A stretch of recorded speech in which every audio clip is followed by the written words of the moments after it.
On your road to becoming a data analyst, even with zero tech skill, episode 6. Okay, so in the last episode, we started defining what data analysis is in very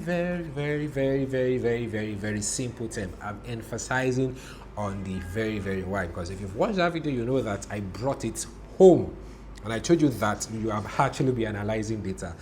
Just that you are not yet using the technical skills that you need to use, basically. So I gave a simple definition. Go back to watch the video. I won't have to say that here again. So I said here, still using my book. Always remember that. So data analysis is not just about numbers, right? It is about turning raw information into a story that helps you act wisely.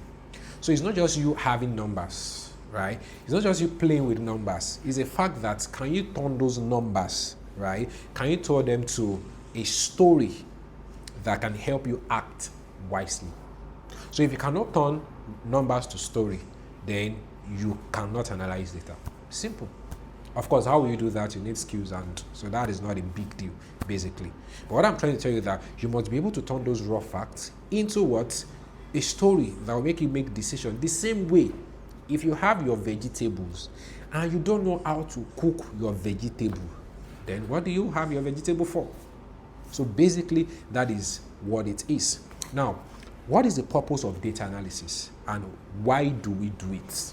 What is the purpose? What is the essence of data analysis? Okay, now the thing is, if you don't analyze your data, you are basically making decisions like you are blindfolded, just guessing. Now, I know someone that usually says that assumption is the lowest form of knowledge. If all you do is based on assumption, if all you do is that you are just guessing, trust me, it's the same thing as you walking on the road while you are closing your eyes. What happens? You can get hit by a vehicle, a motorcycle, you can fall into the culvert or anything. So if you are not analyzing your data, it's like you are making decisions. It's like you are walking on the road while you are closing your eyes. It doesn't make any sense because at the end of the day, if you don't meet yourself in the hospital, you meet yourself on the floor. If you don't meet yourself on the floor, you meet yourself somewhere you don't even like.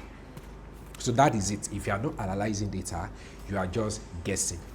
And guessing is the lowest form of knowledge, basically. Now, so here is what data analysis helps us to do. Number one, data analysis helps us to answer questions. So as a data analyst, or if you are a data analyst, what we will be doing basically is the fact that you will be answering questions. These are one of your job descriptions. Of course, you have to use a particular tool. We get there. When do we use this tool? Why do we use this tool? We'll get there. But before we go into the technical aspect, let's start looking at it bit by bit. What will you do? You want to learn data analytics. Okay, when you eventually get there, what will you do? If you want to go and study MBBS in the University of Medicine and Surgery, you know that at the end of the day, you become a medical doctor. You'll be able to treat somebody. So even before you get into that profession, before you got your admission, you know that, oh, at the end of the day, this is what I will be doing. I'll become a medical doctor and I'll start treating people, right? You'll be attending to illnesses and all of that. Of course, there's now specialty and etc. For those in that particular field, you know more than me. Okay, so you'll be answering questions. Let's give an example. Now, why are sales dropping in a particular month? Do you understand? Now, a particular business notice that in the month of December, there's always a drop in sales. So what happens? Who is their savior? You, the data analyst, you are their savior. And one thing that is also going to save them, apart from your skill as a data analyst, is the fact that they have data. If they don't have data, sorry case. Simple. Sorry case. So that is why the place of data cannot be overemphasized.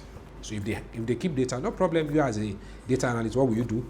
You collect your vegetable. What is the vegetable now? The data. What do? You look at it. And of course, not just looking at it, and you have your technical skills to do all of that, right? You apply your skills and you're able to look at it that, oh, sales is actually dropping in June. Do you understand why? There's also a technical aspect to that we're going to cover later. So you're going to answer a lot of questions. Your job as a data analyst, number one, is to answer questions.